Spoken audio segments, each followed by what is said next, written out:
L'émission Action Magazine est encore là pour vous cette semaine pour vous offrir plein de découvertes, plein de moments agréables où vous allez entendre des gens qui viennent nous parler de ce qu'ils font, de ce qu'ils veulent que vous aussi, vous puissiez profiter. Tout d'abord, eh bien, on aura Annie Genois qui va nous parler de ergothérapie. Qu'est-ce que c'est l'ergothérapie? On va le savoir avec elle. Pas plus compliqué que ça. Et également, on aura l'ouverture d'une troisième patinoire au Centre Castel. J'ai bien dit troisième patinoire. C'est de s'en rendre le sport. Merveilleux. Pour nous en parler, on aura Gaëtan Vachon et Jules Martineau. Aussi de l'émission Denise Leclerc et Roger Vallée. Biblioconférence, on va parler ensemble de voyage humanitaire. Le détartage. Si je vous parle de détartage, vous allez dire quoi? C'est-tu des tartes qui restent collées leur bord? Là? C'est comment on allait... Non, c'est pas tout à fait ça. Parce qu'on va parler de ça avec la clinique vétérinaire du Compagnon, avec les animaux. Bien oui, l'entretien dentaire chez les animaux, c'est important et bien sûr, on vous en parle. Également, Alain Lheureux et Maude Provençal viennent nous parler du spectacle Foulée des planches qui aura lieu prochainement, une pièce de théâtre des plus intéressantes. Ça s'appelle Passe-Passe. Oh, qu'est-ce que c'est? On va le découvrir ensemble. Cynthia Lavoie, de son côté, la créativité, l'innovation dans la nouvelle économie, ça, c'est une chose intéressante. Le sujet, elle se présente et parle de pourquoi oser être créatif. Est-ce un défaut, être créatif? Non que non, ça, vous allez le savoir. Nico Leclerc, notre mécanicien. Hein, monsieur? Les lumières dans le tableau de bord. Ça marche, ça marche pas? On va tout comprendre avec Nico Leclerc. Également, Arsène Lagrange et Daniel Vachon, témoignage du service qu'ils ont eu avec Karine Laprise. Oh, Karine Laprise, on l'a souvent avec nous pour nous parler de ce qu'elle fait. Et eux, eh bien, ils ont eu affaire avec elle. Ils vont nous dire exactement ce qui s'est passé. Également, Joanie Labrec, comment bien réussir le plafond. Comment réussir le plafond? Peinturer un plafond technique. Important de le savoir, vous allez vous en rendre compte. Et enfin, les activités de la Chambre de commerce avec le président de la Chambre de commerce, M. François Lehouillier. Voilà ce qui comble cette émission pour cette semaine. C'est votre émission Action Magazine. On se prépare et on écoute bien.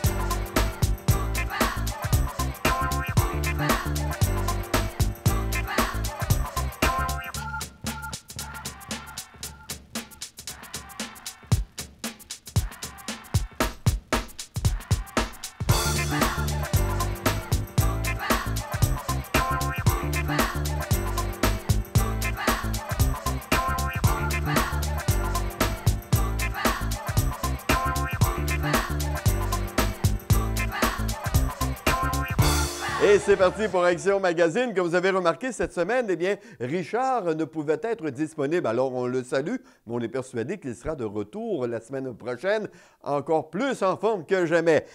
Dans l'émission cette semaine, on va parler de patinoire au Centre Castel, une troisième patinoire qui a fait son apparition. Eh bien, pour nous en parler, on a Gaëtan Vachon et M. Jules Martineau, mais auparavant, parlons donc d'ergothérapie en compagnie de Annie Genois. Bien, mon nom est Annie Genois, je suis ergothérapeute pédiatrique. Je suis associée principale à la clinique Ergo L'Escargot et je suis ergothérapeute ici à la CADA, à Sainte-Marie-de-Beauce. Une ergothérapeute pédiatrique, en fait, c'est une ergothérapeute qui travaille avec les enfants. Nous, ici, on travaille avec les enfants de 0 à 12 ans. Et le rôle de l'ergothérapeute, c'est de rendre l'enfant autonome dans ses rôles d'enfant. Fait que dans le fond, les rôles d'un enfant, c'est de jouer, c'est d'être un bon écolier, puis c'est de faire ses petites tâches quotidiennes comme s'habiller, manger. Donc, du moment que l'enfant a un défi dans un de ces rôles-là, il peut venir consulter en ergothérapie. Il y a des enfants qui vont avoir des diagnostics déjà, des difficultés déjà nommées, qui peuvent venir nous consulter. D'autres qui ont seulement des petites difficultés qui vont arriver dans le quotidien, puis qui peuvent quand même avoir besoin de nos services. Des références qu'on a souvent pourraient être, par exemple, un enfant qui a des troubles au niveau de l'écriture. Donc, même plus tard dans sa scolarité, 3e, 4e année, il va nous arriver, puis l'enseignante va nous dire que sa calligraphie est soit pas lisible ou soit pas assez rapide. Là, le rôle d'ergothérapeute dans un cas comme ça va être d'évaluer tous les prérequis à l'écriture pour voir qu'est-ce qui fait que ça ne fonctionne pas Et là, des prérequis, bien, il y en a beaucoup. Ça va aller de, par exemple, la force musculaire. Il faut que l'enfant, pour être capable d'écrire, soit tonique, soit suffisamment fort, qu'il ait le tronc solide, le bras solide, pour que la main puisse faire des mouvements raffinés. Si le tronc est tout mou, puis que l'épaule est en jello, bien, quand il va arriver pour écrire, ça ne fonctionnera pas. Donc, la force musculaire, elle va se développer chez l'enfant, même du moment de sa naissance. Là, dès que l'enfant commence à ramper, faire du quatre pattes, grimper, plus tard, quand il va jouer dehors, c'est là qu'il va développer sa force. Mais s'il y a eu une difficulté à la développer, bien là, il peut se retrouver chez nous, même, puis ça va avoir des impacts au niveau de l'écriture. Pour l'écriture, il peut y avoir aussi comme prérequis la coordination œil-main. Donc, l'enfant peut être bien solide, mais quand il arrive pour dessiner, pour tracer, sa main ne va pas nécessairement où lui il veut. Donc, il manque de coordination. Ça peut être une cause à la difficulté d'écriture. La coordination aussi va se travailler dans la toute petite enfance, quand l'enfant va faire des jeux où il doit enfiler ou quand il va commencer à dessiner puis essayer de tracer des choses. Donc, ça se travaille très, très, très tôt. Et si ça n'a pas été travaillé, bien, les impacts peuvent ressortir beaucoup plus tard, comme à l'écriture. Il y a aussi la dissociation des doigts qu'on appelle en ergothérapie, c'est la dextérité, les mouvements très fins des doigts. Quand j'écris, c'est pas mon bras qui fait le mouvement d'écriture, ça n'aurait pas de bon sens, ça serait beaucoup trop gros. Donc, le bras est solide et c'est des petits mouvements fins des doigts qui doivent se faire. Donc, si l'enfant n'a pas une bonne dextérité, l'écriture, la calligraphie ne sera pas bien développée, ne sera pas raffinée. Et la dextérité se travaille aussi tout petit, 0,5 ans, du moment que l'enfant manipule des petits blocs Lego, des petites Polly Pocket, des macaronis, des Light Bright. Dès qu'il est dans des petites manipulations, il développe ses doigts, ça va avoir un impact à un moment donné même sur l'écriture. Pour écrire, ça prend aussi une bonne perception visuelle. Donc, c'est quelque chose que les ergothérapeutes peuvent aller évaluer. Quand la première fois que l'enseignante va me demander de tracer un B, puis elle va me mettre le modèle au tableau, si je ne suis pas capable d'avoir une bonne perception visuelle, d'analyser la forme qui est au tableau, je ne serai pas capable de la retracer. Elle peut même être à l'envers si je n'ai pas une bonne orientation spatiale. Et ça va s'être développé également petit quand l'enfant va faire des casse-têtes, quand il va essayer de suivre un modèle Lego ou faire des copies de modèles quelconques dans les jeux. Souvent, les références, on va demander à notre éducatrice quand l'enfant est en garderie. Elle a un bon comparable. On ne veut pas toujours comparer aux autres amis, mais elle va pouvoir nous dire « Ah là, dans tel jeu, c'est difficile ». L'enfant qui est bien stimulé, qui va jouer beaucoup, qui va manipuler beaucoup, c'est rare que le développement ne va pas se faire. Mais pour ça, il faut qu'il manipule. Et ce qu'on se rend compte dans les dernières années, c'est qu'il y a beaucoup d'enfants sur les tablettes. Et ça, bien, tout ce qu'on vient de parler, ça ne sera pas développé. Donc, il faut jouer dehors, il faut jouer avec des jeux de manipulation à l'intérieur, des Lego, des petits Playmobil, peu importe. Il faut manipuler. Si l'enfant a de la difficulté, s'il n'est pas intéressé par ces jeux-là, ça peut déjà être un signe que peut-être que c'est parce que c'est difficile pour lui. Et à ce moment-là, les parents peuvent consulter ici. Bien, l'ergothérapie, c'est toujours par le jeu, c'est toujours ludique, c'est toujours amusant. Nous, à la base, si l'enfant ne s'amuse pas, il n'est pas en train d'apprendre, c'est sûr. S'il trouve ça plate, il n'apprend pas. Donc, tout se passe par le jeu, et même chez les plus vieux, ça va être par le jeu, même des jeux de société pour les plus vieux. Mais dans le fond, on va chercher la cause des difficultés, et cette cause-là va être travaillée uniquement par le jeu. Puis on laisse beaucoup de petits devoirs aux parents. On appelle ça des devoirs, mais c'est des jeux. Dans le fond, c'est de jouer avec son enfant. Puis on va recommander soit des jeux du commerce, mais aussi des petits exercices, des petits jeux qui se font très facilement à la maison, là. Mais notre moyen thérapeutique, c'est vraiment, vraiment par le jeu. Bien, nous, on va avoir des enfants qui peuvent avoir des retards dans leur développement, parce qu'on a des références médicales aussi, là, qui peuvent avoir des retards dans leur développement dès 0 à 1 an. Là, l'enfant est rendu à 1 an, il ne fait pas de retournement encore, il ne se tient pas assis encore. Ça peut aller très, très tôt. La période critique est surtout le préscolaire, là, fait 4 à 6 ans, où là, des fois, on a attendu un petit peu avant de consulter en se disant « Ah, ben, il est encore petit, il va finir par se développer. » On a plein de raisons là, qui fait qu'on attend un petit peu, mais là, l'école commence, puis à l'école, bien, ça ne va pas attendre. Hein? Donc, à l'école, il y a des compétences à développer, des exigences scolaires. Donc, la période, là, l'année avant l'école et l'année de la maternelle est particulièrement critique pour qu'après, ça se poursuive bien, puis que l'enfant soit confiant à l'école, puis ait une belle estime de lui à l'école, parce qu'il va se sentir confiant, là. Le développement sensoriel, en fait, c'est l'enfant qui va être hypersensible, souvent hypersensible, mais qui peut être aussi hyposensible, plus rarement, mais ça arrive. Donc, un enfant qui est très sensible à l'environnement. Donc, par exemple, dans notre exemple d'écriture, l'enfant qui est en tâche d'écriture, mais qui est très sensible au bruit, il va entendre tous les crayons qui tombent dans la classe, les amis qui toussent, et il ne sera pas capable de se concentrer parce que tous les bruits le dérangent. Il peut même être dérangé au niveau tactile par ses vêtements. L'enfant qui n'est jamais bien dans ses vêtements, puis qu'il sent les petits fils dans le fond de ses bas, puis l'étiquette qu'il gratte, bien, pendant ce temps-là, il n'est pas capable de se concentrer. Il ne sera pas disponible à la tâche parce qu'au niveau sensoriel, on appelle ça un trouble de la modulation. Ça, c'est de plus en plus fréquent.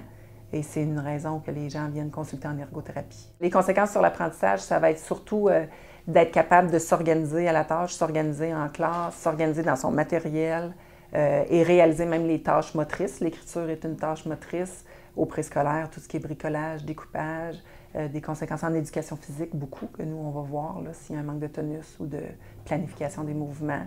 Et même au niveau social, parce que l'enfant qui se trouve moins bon, qui est moins confiant dans ses mouvements, bien souvent au niveau estime de soi et donc au niveau social, ça va être plus difficile aussi à l'école. Les ergothérapeutes sont autonomes de profession. Les parents peuvent appeler par eux-mêmes. Il y a beaucoup de parents qui ont des assurances qui, eux, peuvent avoir des exigences, peuvent nous demander une référence médicale. Le service d'ergothérapie est ici à la CADA, donc sur le site internet infocada.ca. Les parents vont avoir les numéros de téléphone et ils vont être dirigés vers notre clinique pour ce qui est de l'ergothérapie. Cette chronique est une présentation du Centre d'aide au développement des apprentissages.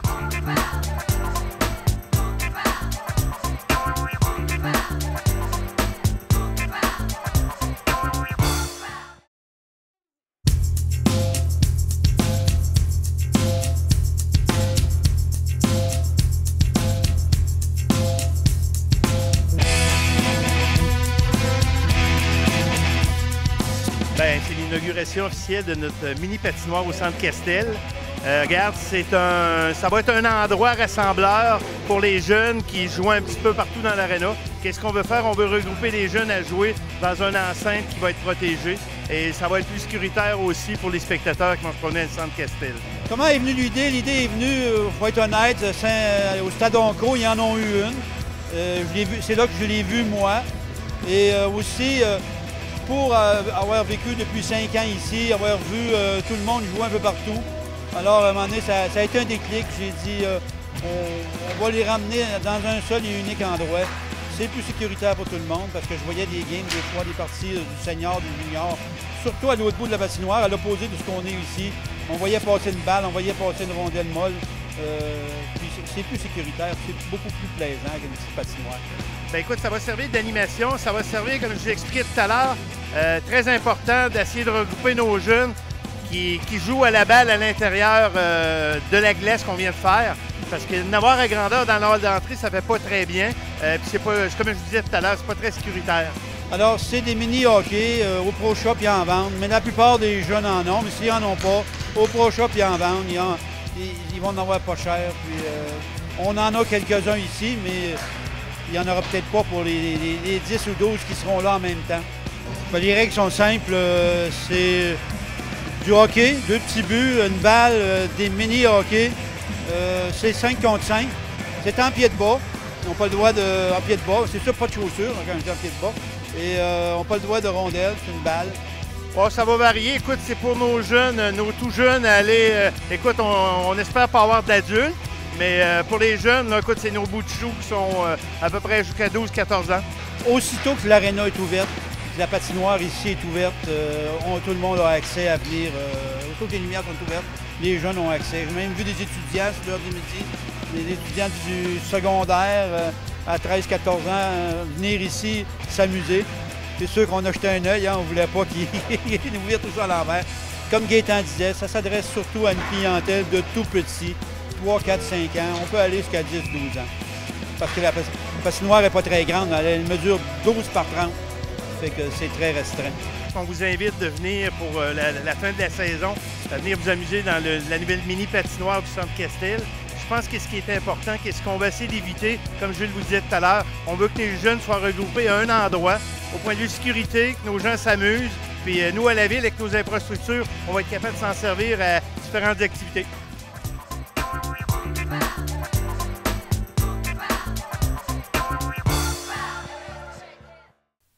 On est de retour et bien sûr que ça se poursuit parce que ça ne s'arrête pas là pour cette semaine. Oh que non! Ah, votre animal de compagnie, vous l'aimez, vous le becotez, vous jouez avec, mais vous savez qu'il y a un côté important, les dents de votre animal préféré. Donc, le détartrage, plus que nécessaire. Et pour nous en parler, Annick Grenier et Jacinthe Lesage de la clinique vétérinaire du Compagnon.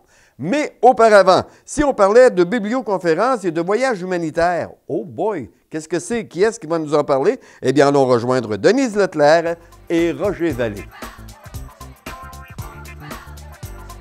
Cette chronique est une présentation de Ville de Sainte-Marie. Notre conférence, ça touche l'aide humanitaire. C'est une aventure humaine inoubliable. C'est un voyage qu'on a réalisé tous les deux en République dominicaine en 2015, je crois. Puis, c'était un rêve qu'on avait ensemble depuis longtemps. De pouvoir faire ça, oui. C'est inoubliable parce que tu fais des rencontres hors du commun. Oui, c'est ça. Moi, je pense qu'on va développer à partir d'un Photoshop là, notre expérience, les photos, pourquoi on est allé là. Il y a eu des changements là-bas. Aussi, peut-être informer les gens que des fois, on se fait une image de qu'est-ce qui peut être l'aide humanitaire, mais il y a une réalité. Si on n'est pas prêt à faire quelques sacrifices, est-ce qu'on est prêt à faire quelques sacrifices pour tout ça? Des fois aussi, la réalité n'est pas tout à fait comme on nous l'avait présenté. Donc, c'est à partir probablement des questionnements aussi des gens là, qui vont nous demander d'élaborer, qu'on va pouvoir peut-être informer les gens, oui, non, renseignez-vous, faites ci, faites ça, puis non, j'ai bien l'impression que ça devrait être assez intéressant là, de ce côté-là, d'échanger avec les gens. Bien, c'était en fonction d'aider, premièrement. Puis, nous, on avait choisi d'aller aider dans des jardins communautaires au départ. Puis quand on est arrivé là-bas, la température, il avait tellement mouillé avant que c'était difficile de travailler dans les jardins. Alors, on a eu la chance aussi de faire l'aide aux malades, puis de travailler dans un restaurant, dans la cuisine, pour des gens démunis qui venaient dîner là. Fait que ça nous a permis vraiment de faire... D'élargir un petit peu.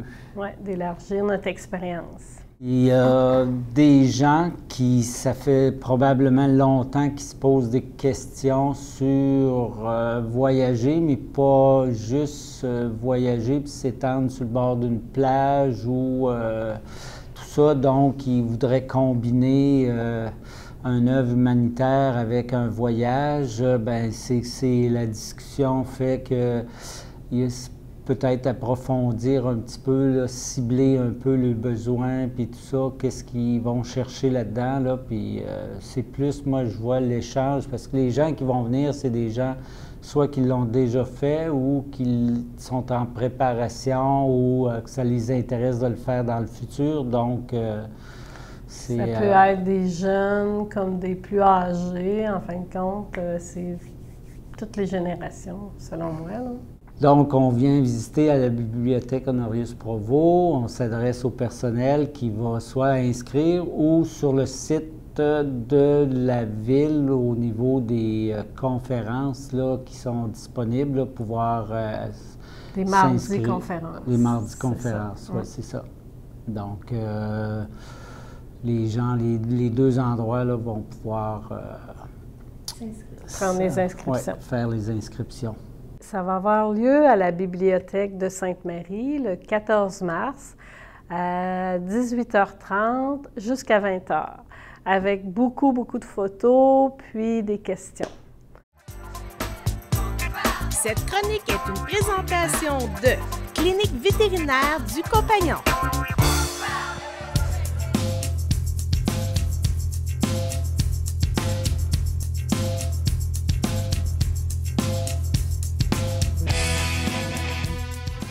Donc maintenant, notre animal est stabilisé.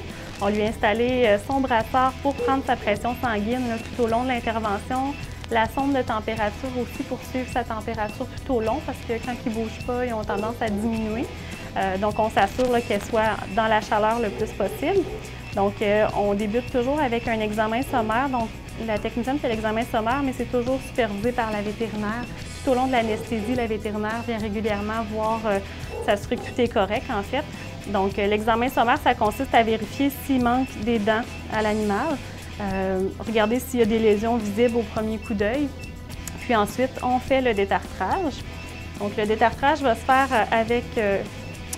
avec des ultrasons, en fait, qui vont défaire en petits fragments là, le tartre. Donc ça se passe avec de l'eau, en fait.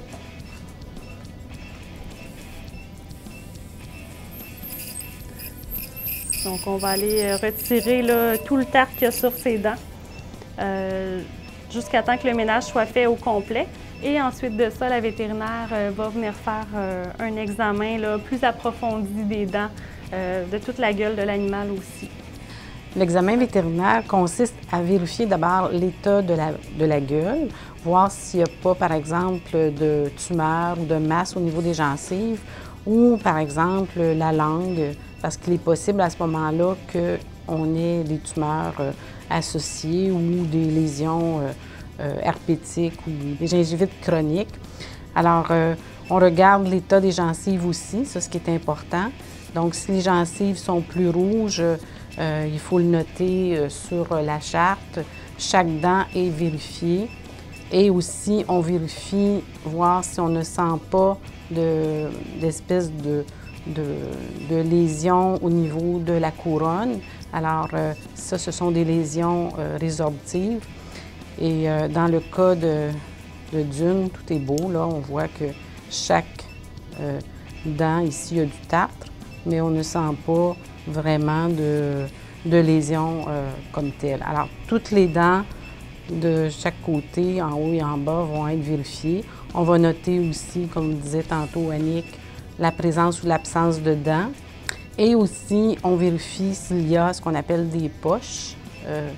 Et alors ici, on n'en note pas. Et encore là, s'il y a des poches, elles vont être notées au dossier. C'est l'examen qu'on fait et par la suite, on va faire des extractions. Donc, une fois que le docteur Lesage a complété son examen, elle a précisé là, en examinant les dents si on avait besoin d'utiliser notre appareil à radiographie dentaire parce que ça nous permet de vraiment voir les racines et de juger si les extractions sont nécessaires. Donc ensuite, une fois que tout ça est fait, moi je vais procéder à la dernière étape du détartrage, c'est-à-dire le polissage. Donc le polissage, ça va permettre en fait d'aller polir les dents pour enlever les petites égratignures qu'on a pu faire avec le détartreur et avec les appareils, les curettes et les sondes. Donc on prend une pâte, un petit peu comme le dentiste le fait pour nous, et on va aller polir chacune des dents.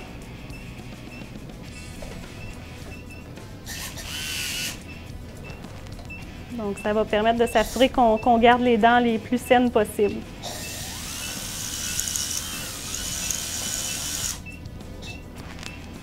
Et maintenant, on va se préparer à réveiller notre animal. Donc, à ce moment-là, pour elle, on va complètement arrêter les gaz anesthésiques. Et il y a une technicienne qui va la surveiller tout au long de son réveil jusqu'à temps qu'elle soit capable d'avaler pour qu'on puisse retirer son tube et ensuite prendre sa température jusqu'à temps qu'elle soit revenue à la normale. Donc, elle va quand même rester un bon moment avec la technicienne jusqu'à temps qu'elle soit capable de se lever un peu d'elle-même. Donc, tout au long, on surveille aussi ses paramètres pendant son réveil. Donc, une fois que son réveil sera suffisamment avancé, on va retourner Dune dans une cage, mais toujours sous supervision là, pour le reste de la journée. S'assurer que tout se passe bien.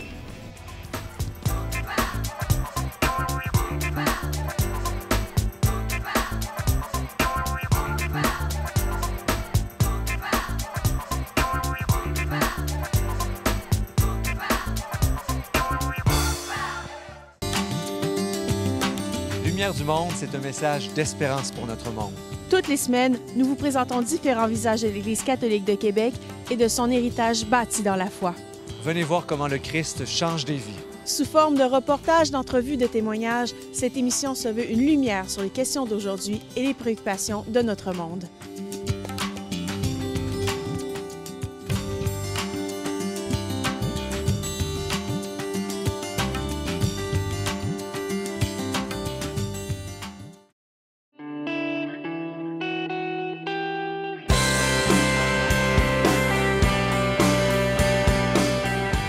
Les 10, 11, 12 mars prochains, au Centre Castel de Sainte-Marie, c'est la 3e édition du Salon Habitation Nouvelle-Beauce.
Le divertissement, c'est toujours quelque chose d'agréable, surtout si on peut le faire en famille ou encore en groupe, entre amis. Et quoi de mieux qu'une pièce de théâtre pour pouvoir nous réunir tous ensemble et avoir beaucoup de plaisir. Le théâtre La Foulée des Planches, eux, ils sont actifs. Ils sont plusieurs à vouloir vous faire rire et ça s'en vient. Pour nous en parler, j'ai des invités. J'ai tout d'abord un monsieur que tout le monde connaît bien, qui est monsieur Alain Lheureux. Et mon Dieu, j'allais avoir un blanc de mémoire. Tiens, en juin, des ponts d'un blanc, là, t'as pas le temps.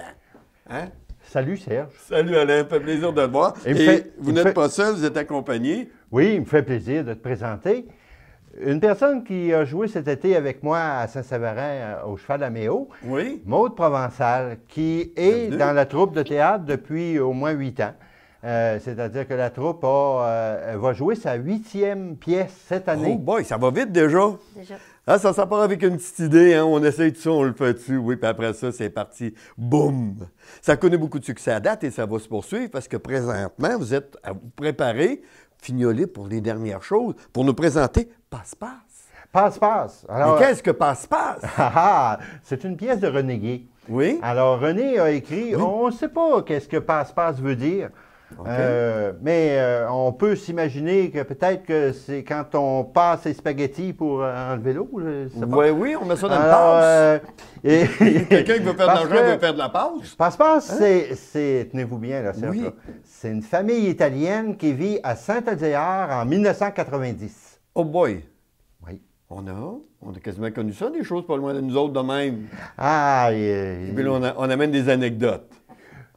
C'est-à-dire que c'est une pièce où il y a un conflit entre des générations, un conflit entre... mais tout ça est traité d'une façon humoristique. J'imagine, il y a de quoi tout ça est traité... de ça. Alors, c'est une pièce qui explique l'évolution.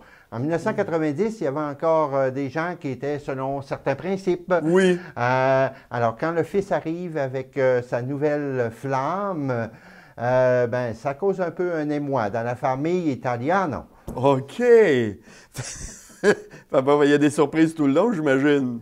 De l'inattendu, en tout cas. C'est ce que je prévois. Là. Et tout le long. Notre Ricardo, Ricardo, c'est le chef de famille à Saint-Adéar. Et notre Ricardo, Tout d'un coup, il se lâche lousse, puis Oui.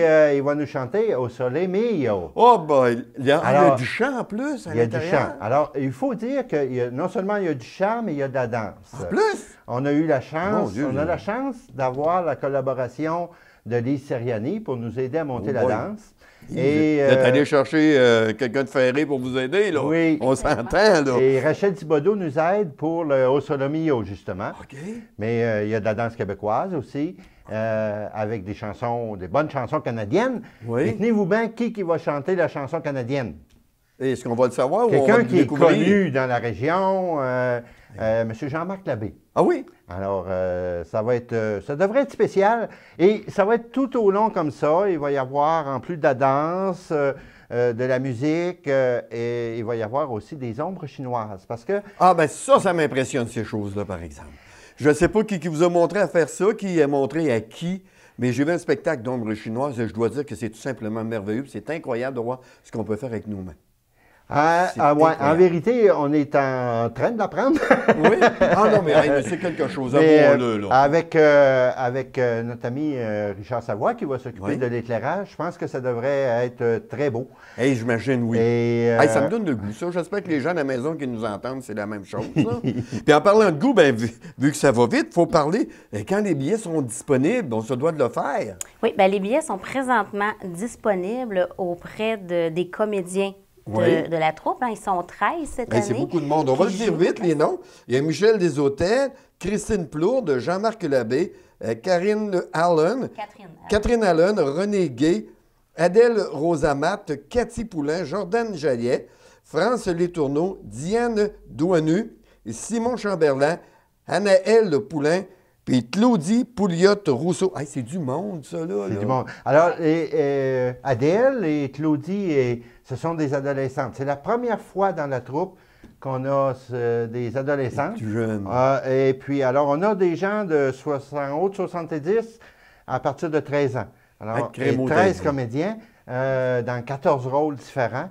Il y a de l'action. Ça va être une pièce assez rapide. Ouais. Et comme c'est italien, c'est vivant. Oui, bien, j'imagine. Écoute, on va poursuivre la nomenclature pour les endroits, pour les billets. Exactement. S'il y a des gens qui préfèrent acheter des billets, mais qui ne connaissent pas les comédiens, ils peuvent se rendre directement chez Floral Design aussi, sur le boulevard Vachon, à Sainte-Marie. C'est possible de pouvoir en acheter là. Et il y avait aussi la possibilité d'en acheter, peut-être encore, auprès des parents, du comité de parents du Feuilleton Chaud. Parce que eux, ça leur donne la chance d'avoir un montant qui... Petite redevance. C'est ça, pour les aider à organiser le Feuilleton Chaud là, à chaque année. Bon, bien, excellent. Écoutez, on va rappeler les dates de la pièce. Oui. Les 9, 10 et 11 mars, c'est à 20h, c'est au Centre Castel. Alors, c'est une grande salle, on peut accueillir beaucoup de monde. Écoutez, c'est déjà terminé, mais je me dois de vous souhaiter la meilleure des chances. Merci beaucoup d'être venu nous en parler. Et déjà, avec tout ce que vous m'avez dit, je prévois un succès. C'est assuré.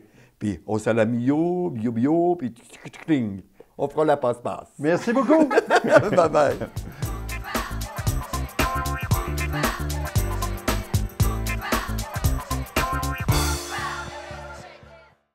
Action Magazine, ça vous est présenté à chaque semaine. Ben oui! Vous voulez savoir des choses des fois? Ah, où aller pour voir? Allez donc voir notre page Facebook, Action TV, et vous allez découvrir plein de choses. Vous allez être intéressé, vous allez voir. Mais pour l'instant, vous en allez avec votre voiture et tout à coup, qu'est-ce qui se passe? Il y a une lumière qui apparaît dans le tableau de bord. Devez-vous avoir peur? Devez-vous être inquiet? Devez-vous dire, je vais aller faire vérifier ça ou passer outre? Eh bien, Nico Leclerc va vous dire exactement ce que vous devez faire lorsque vous voyez ces petites lumières apparaître dans votre tableau de bord. Mais tout d'abord, Cynthia Lavoie, elle va nous parler de créativité et d'innovation dans la nouvelle économie. Elle nous parle de, est-ce que l'on doit être créatif? Être créatif, pour moi, c'est un atout. Mais voyons voir ce qu'elle va en dire.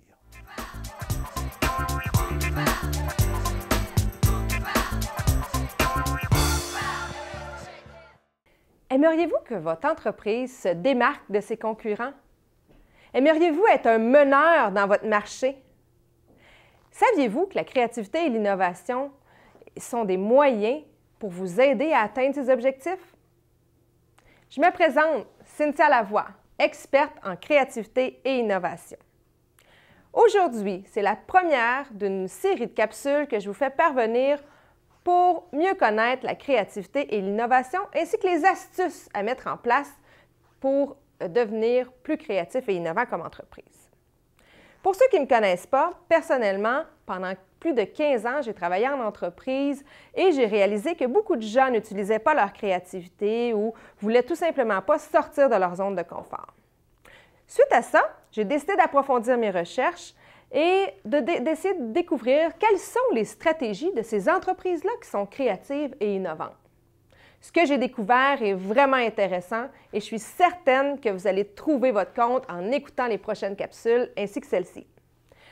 Donc, dans un premier temps, on va se poser la question, bien, pourquoi devrait-on être plus créatif? Pourquoi devrait-on oser être créatif? Parce que c'est un petit peu d'avoir du courage que d'être créatif et de sortir des idées originales. La première raison que je vous dirais, c'est d'abord pour la croissance de votre entreprise. C'est connu selon les recherches que les entreprises créatives connaissent une croissance supérieure aux autres. Entre autres, dans les faits, on dit que d'ici 5 ans, les entreprises qui sont innovantes et créatives vont connaître une croissance du double de la croissance moyenne des entreprises et même du triple de celles qui n'innovent pas. Et de plus, les gens qui sont dans une entreprise créative disent qu'à 60 % que la créativité les amène à avoir une meilleure croissance. Donc, c'est vraiment prouvé selon les recherches. De plus, on a aussi prouvé que les entreprises créatives et innovantes avaient 1,5 fois plus de chances d'augmenter leur part de marché, donc d'être meneurs dans leur marché. Évidemment, être créatif et innovant, ça aide aussi à résoudre les problèmes plus efficacement, à trouver des solutions plus innovantes, plus originales pour réduire les coûts, pour sortir des nouveaux produits originaux et pour même se diriger vers des nouveaux marchés. Finalement, les entreprises créatives sont des employeurs de choix. C'est connu, c'est prouvé par les recherches. Les gens qui travaillent dans des entreprises créatives et innovantes sont plus heureux au travail et désirent rester plus longtemps à l'emploi de ces employeurs-là. Donc, c'est un avantage à ne pas négliger, évidemment. Mais ce qui est malheureux, c'est que 61 % des entreprises croient ne pas être créatives ou ne pas utiliser assez la créativité pour se démarquer et résoudre leurs problèmes, entre autres. En plus, seulement qu'une personne sur 4 croit utiliser sa créativité au travail. Donc, 75 % des gens croient ne pas utiliser leur créativité au travail. Donc, il y a encore beaucoup de travail à faire en entreprise pour que les gens puissent vraiment utiliser leur créativité, donner leurs idées et aider les entreprises à devenir meilleures. Si vous voulez me rejoindre, vous pouvez vous abonner à ma chaîne YouTube Cynthia Lavoie ou tout simplement consulter mon site web cynthialavoie.com. D'ici notre prochaine communication, je vais vous dire, bien, ayez le courage de mettre vos idées en action. Au revoir. Cette chronique est une présentation de Cynthia Lavoie. Aujourd'hui, je vous parle du tableau de bord. Le tableau de bord, en principe, c'est notre meilleur ami, c'est notre copilote. C'est lui qui va nous donner l'information nécessaire pour continuer la navigation. Imaginez un simple instant qu'un pilote d'avion aurait pu son tableau de bord. On ne veut pas imaginer ça. Un conducteur, c'est la même chose. Il y a des choses dans un tableau de bord qui nous informent, puis c'est important de le savoir. Saviez-vous que les lumières dans un tableau de bord avaient leur importance? Un petit peu comme un feu de circulation. Le vert, le bleu, on circule comme ça, c'est tout à fait normal. Le jaune, on s'interroge. On s'interroge à savoir qu'est-ce qui se passe. La lumière pour l'essence est jaune. À ce moment-là, on s'interroge à partir du moment qu'on a la réponse. On peut continuer de circuler comme ça. Si on n'a pas la réponse, à l'intérieur de notre manuel du fabricant, il y a toutes les informations nécessaires pour bien comprendre le fonctionnement. Sinon, vous pouvez appeler votre mécanicien de confiance, poser la question. La plupart du temps, on va vous répondre qu'il faut faire des vérifications, sauf que ça vous aide la navigation quand même. À partir du moment où vous le savez, c'est quoi que la lumière jaune veut dire, on continue comme ça. À partir du moment que la lumière est rouge, ça, il n'y a pas de négociation possible.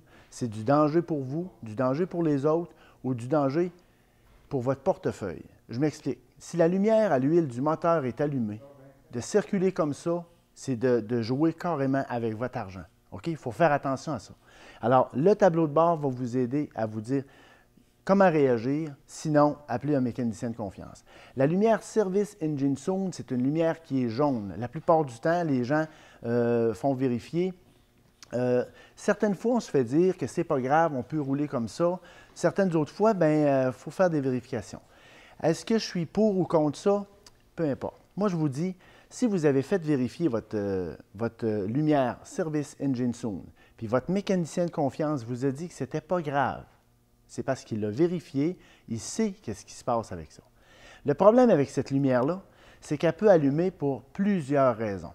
À partir du moment qu'elle est allumée une fois, elle ne réallumera pas plus fort, elle ne réallumera pas 2 fois.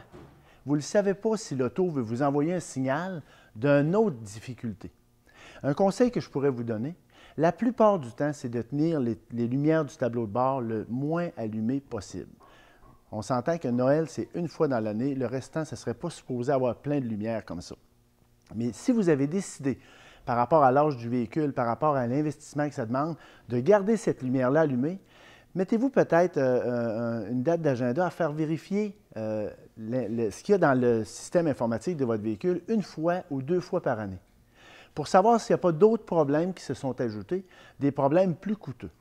Saviez-vous que des fois, on essaye d'économiser de l'argent en ne faisant pas réparer, sauf que côté économie d'essence, on est en train de dépenser sans le savoir. Pour le savoir, consultez votre mécanicien de famille. Chez Leclerc et Fils, parce qu'on dit ce qu'on fait et on fait ce qu'on dit. C'est promis, écrit, c'est garanti. Pour nous rejoindre au téléphone, 418-387-5110, poste 2, sur le web au service avec un S, à commercial leclercetfils.com ou au www.leclercetfils.com. Cette chronique est une présentation de l'atelier de mécanique JL Leclerc et Fils.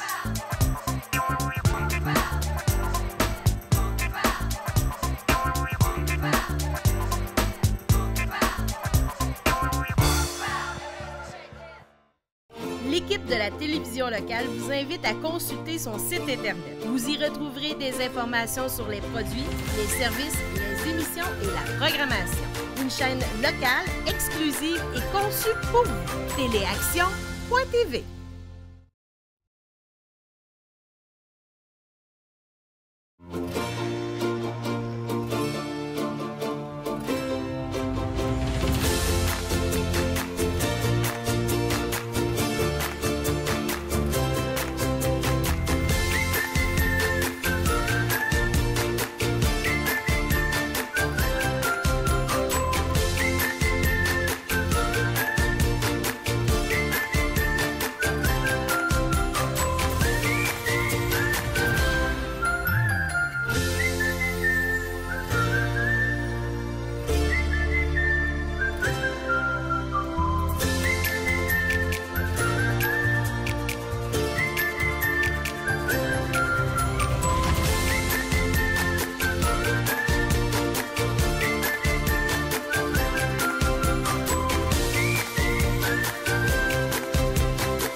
On poursuit en parlant de plafond.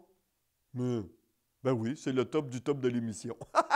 On vous parle de plafond. Comment réussir votre plafond? Elle est de BMR. Son nom, c'est Joanie Labrec. Elle va nous donner des bons trucs pour pouvoir réussir notre plafond. Mais auparavant, Arsène Delagrange et Daniel Vachon ont rencontré nul autre que Karine Laprise, car ils ont eu avec elle des services avec Karine et nous font un témoignage. Ils nous content tout ça, ce qui s'est passé.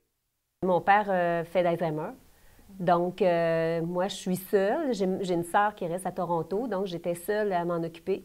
J'avais besoin d'avoir quelqu'un qui me guide, puis surtout qui aide mon père à accepter sa situation, parce que mon père est en résidence présentement.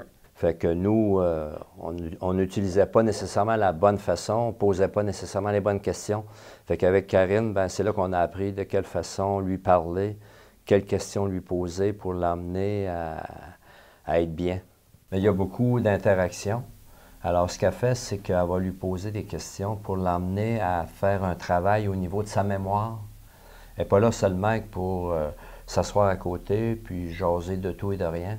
Elle va le stimuler à se rappeler des choses, même physiquement, être capable de faire des choses, se lever, sortir de son appartement. Alors, c'est beaucoup interactif. Même se rappeler des choses de son passé, mais se rappeler des choses plus proches un petit peu aussi pour pas qu'il perde toute son autonomie, hein? Parce que c'est important. C'est sûr qu'il en perd toujours un petit peu là, à chaque jour, à chaque semaine, à chaque mois. Mais disons que pour lui, hein, ça lui fait quand même plaisir d'être capable de voir qu'il est encore capable de se souvenir de ça. Puis Karine, elle travaille beaucoup sur ce côté-là. On a toujours tendance à penser que soit ils ne sont pas assez malades ou ils ne sont pas encore assez vieux. On n'est pas rendu à ça. Mais ça, c'est une erreur. On a tendance à tout prendre en charge sur nos épaules. Il ne faut pas avoir peur de demander de l'aide, c'est normal. Parce qu'on est tous occupés à tous les jours. Tout le monde a ses occupations. Fait que ça, c'est super important d'aller chercher de l'aide et non pas attendre trop longtemps. Parce que, premièrement, si on attend trop, bien souvent, il est trop tard aussi. Avec elle, bien, on apprend aussi par la suite à savoir de quelle façon procéder avec. Parce qu'on n'a pas été éduqué à ça. Fait que notre personne âgée vit des bons moments avec, mais nous, on apprend beaucoup. Karine, elle m'a appris ça, à y toucher, l'embrasser. Je l'embrassais, mon père. Ah oui, mais comme ça. Comme ça. Mais tu sais,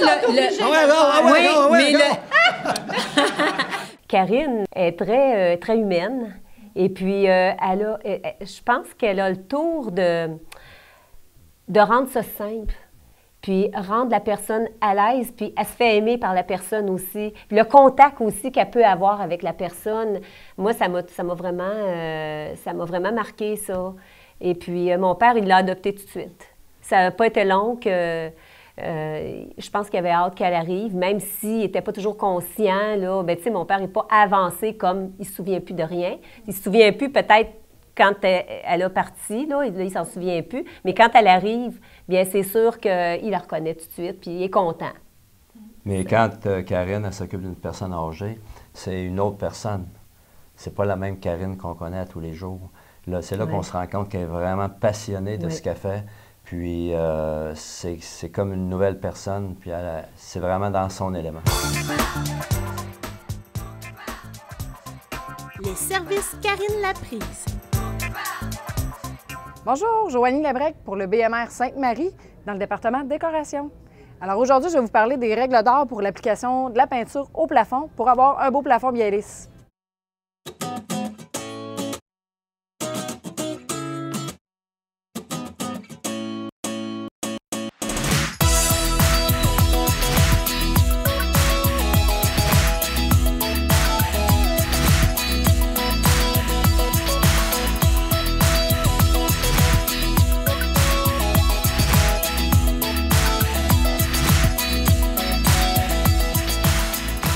Alors, première règle d'art pour les beaux plafonds, il faut toujours baisser notre température. Il faut avoir la température à 18 degrés dans la pièce le soir avant d'aller se coucher, dans le fond, avant la journée où est-ce qu'on pense faire l'application. Vous savez, dans le fond, que la chaleur monte au plafond, donc ça active le temps, dans le fond, de séchage. Alors, on vous demande de baisser la température, puis ça va vous donner de très bons résultats pour l'application de la peinture. Deuxième règle d'art, c'est la circulation d'air dans les pièces. On a besoin d'avoir une bonne circulation d'air, mais pas quelque chose de provoqué. Donc, à ce moment-là, on arrête, dans le fond, les fenêtres, on ferme les fenêtres, on arrête les changeurs d'air, les ventilateurs, on oublie, dans le fond, c'est pas une bonne idée. Ce qu'il faut faire, c'est ça, c'est avoir une bonne circulation d'air pour être sûr que la peinture sèche avec le temps requis, pour pas que ça vous fasse des plaques au plafond. Troisième règle d'art pour les plafonds, c'est l'application, dans le fond, la plus importante. Ce qu'il faut faire, on va commencer notre pièce avec la technique du W. 3 pieds par 3 pieds de grand. On va s'en aller comme ça, en faisant toujours 3 pieds par 3 pieds, la technique du W. Première couche. Deuxième couche, on y va toujours du même sens. Donc, si vous commencez d'en avant en arrière, vous ne recommencerez pas d'en arrière à l'avant. C'est toujours d'en avant en arrière pour la deuxième couche. Ça va éviter, dans le fond, d'avoir les coups de rouleau. Deuxième petit truc, si on veut, c'est le rouleau choisi. Alors, on a des rouleaux de microfibre. Les rouleaux de microfibre, vous allez voir, dans le fond, c'est un tissu qui ressemble plus à un tissu qu'à une fibre, si on veut. Alors, il y a un sens à mettre le rouleau dans la cage. Vous allez prendre le rouleau, peu importe la sorte de rouleau que vous allez acheter. On va le mettre en nos deux mains, puis on va tourner comme ça. Il y a une partie qui va descendre ou monter. Ici, on voit qu'il descend. C'est la partie qu'on va mettre dans le fond de notre cage. Donc, quand vous allez rouler, au lieu qu'il va vouloir sortir, il va pousser vers le fond de la cage, ce qui va vous éviter beaucoup de coups de rouleau, dans le fond, de peinture. On a aussi les peintures à plafond qui sont roses et qui deviennent blancs en séchant. Ça nous permet de voir où est-ce qu'on a passé, puis si on a oublié de faire des petites sections. Si vous avez d'autres questions, je vais être au BMR de Sainte-Marie, dans le fond, prête à vous répondre. Cette chronique est une présentation du Centre de rénovation BMR Sainte-Marie.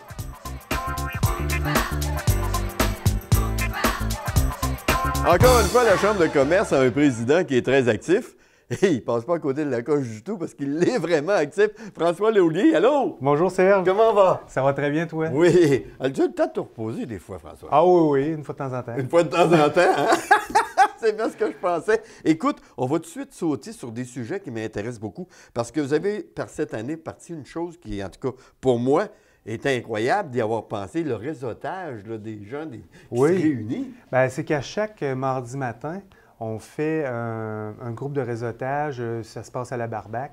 Donc, ça s'appelle les CGA, Cercle des gens d'affaires, et c'est des groupes de 12 à 15 personnes. On se réunit à chaque mardi matin, c'est aux 2 semaines. OK, c'est intéressant, ça fonctionne bien jusqu'à présent? Oui, les gens adorent ça. Bonne réponse? Il y a de l'engouement, puis on a toujours des nouveaux groupes là, qui se forment, donc ça va bien à ce niveau-là. On va s'en venir à 2-3 déjeuners par semaine? Bien là, on a 2 groupes qui roulent, peut-être 3, là, je ne suis pas au courant de tout, là, mais ça va bien. Ça se développe bien, merveilleux. Hey, dans les activités qui s'en viennent, il y a beaucoup de choses. On a parlé de la cache à Maxime, mais il y aura le 8 mars prochain une autre activité là-bas. Oui, on va recevoir Mme Ginette Lessard de Saint-Ézéard. Oui. Ce sera sous la forme d'un panel, donc le 8 mars prochain à la cache à Maxime.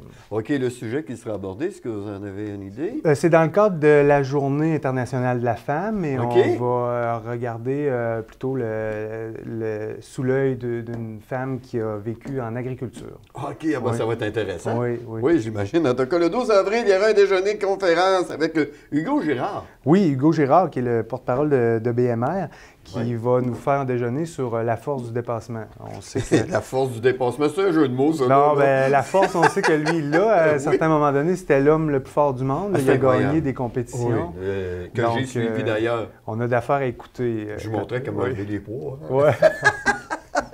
Écoute, le 2 mai, il y aura un déjeuner-conférence également. Oui, ce sera sur l'entrepreneuriat en 2017. C'est un déjeuner qui est offert par la Caisse de dépôt et placement.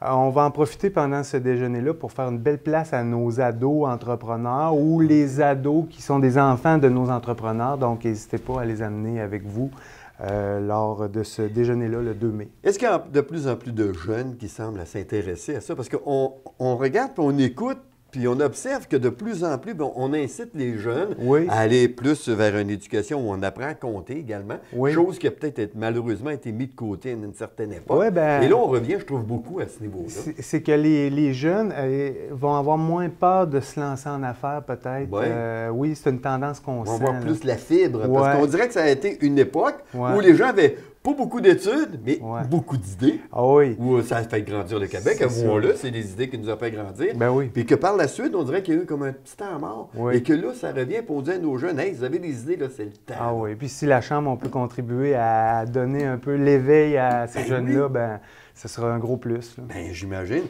Si on parle le 18 mai prochain de Haut-Mardise. Écoute un peu, là, je sais qu'il y a BMR, il y a toutes sortes de... Mais un nom, j'ai dit, c'est quoi Haut-Mardise? Les Haut-Mardises. Bien, c'est-à-dire qu'au milieu de mai, là, les homards sont débarqués chez nous. Ils sont prêts. Donc, la Chambre, on en profite pour faire un souper aux homards, Pour ceux qui aiment moins le homard, ben, on aura du bœuf, de la côte de bœuf au jus. Mais quand même, les présidents d'honneur cette année, ce sera la famille Folino du restaurant mon Dieu! De Joannina Pizzeria. Yes. Hey, eux sont arrivés, ça fait longtemps. Puis, mon Dieu, que ça n'a pas été long qu'ils ont fait tout qu'un nom. Ah oui, puis ils ont travaillé fort aussi. Mais on va voir ce soir-là un peu l'historique de leur commerce. Des gens qui veulent faire partie de ça, la chambre de commerce ou encore qui veulent assister, y a-t-il un endroit où on peut aller pour avoir plus de détails, d'informations? Pour s'inscrire, c'est toujours par le site de la chambre de commerce, ccinb.ca. Donc, de temps en temps, on va voir passer des publicités sur Facebook, quoi que ce soit, des événements, mais l'inscription se fait sur le site Internet. Vous pouvez appeler aussi à 387-2006. Et puis là, ben, on offre des forfaits déjeuner, le petit forfait qui est à 125 $, il y a un 10 % de rabais. Le gros forfait, lui, inclut les déjeuners et les dîners, il est à 310 celui-là. Et puis, ben, dans les deux cas, il faut être membre pour pouvoir bénéficier de ce forfait-là. Puis pour l'ensemble de nos activités, on a habituellement un tarif membre et un tarif non membre. Donc, c'est avantageux d'être membre, là, on le repaye assez vite, là, notre membership. Là. Il est le président de la Chambre de commerce. Son nom, c'est François Lehoulier, actif avec une bonne équipe. C'est merveilleux. Ah oui, une bonne équipe. Oui. On se dit à la prochaine, puis beaucoup de succès avec toutes vos activités qui s'en viennent. Merci beaucoup, Serge. Yes. Cette chronique est une présentation de la Chambre de commerce et d'industrie Nouvelle-Beauce. Voilà, c'est tout ce qui concerne l'émission Action Magazine pour cette semaine. Merci beaucoup d'avoir été là. Richard Savoie sera avec nous la semaine prochaine. Mais d'ici là, l'émission Telle que vue vous présentera les images d'un 5 à 7 avec le profil Action Santé. À tous, passez donc une belle semaine.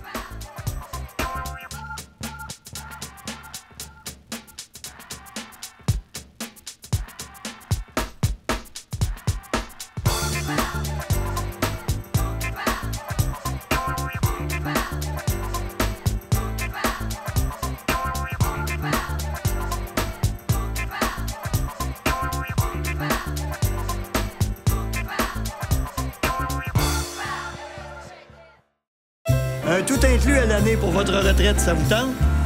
Venez découvrir la vie de château dans nos complexes des Châteaux Bellevue.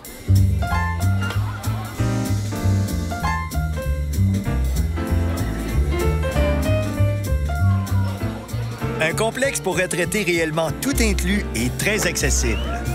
Que ce soit pour un de vos proches ou pour vous, les Châteaux Bellevue de Saint-Nicolas, Sainte-Marie, Donnacona et bientôt Thetford Mines, un rêve accessible, belle vie garantie. Bien, je me présente, Martin Savoie, entrepreneur, conteur, conférencier. Moi, j'aide les gens à vivre leur légende pour attirer le bonheur.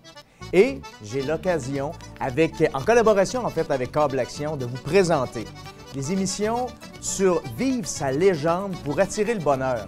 C'est quoi ça? C'est qu'une demi-heure par semaine.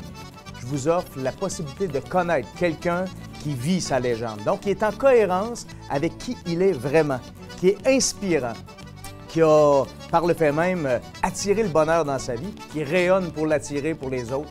En fait, ces gens-là, autant dans le domaine des affaires que dans la spiritualité, que dans les arts, vont vous montrer, vont vous dire, vont vous raconter comment ils vivent leur légende, en espérant vous inspirer à vivre la vôtre pour attirer le bonheur. Au plaisir!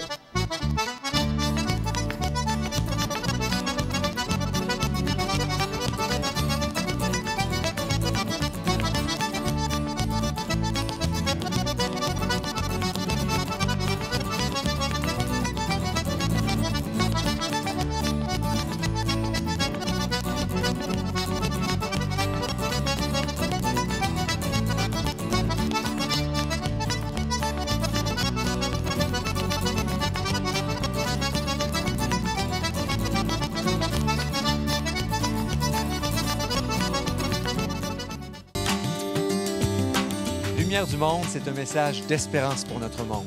Toutes les semaines, nous vous présentons différents visages de l'Église catholique de Québec et de son héritage bâti dans la foi. Venez voir comment le Christ change des vies. Sous forme de reportages, d'entrevues, de témoignages, cette émission se veut une lumière sur les questions d'aujourd'hui et les préoccupations de notre monde.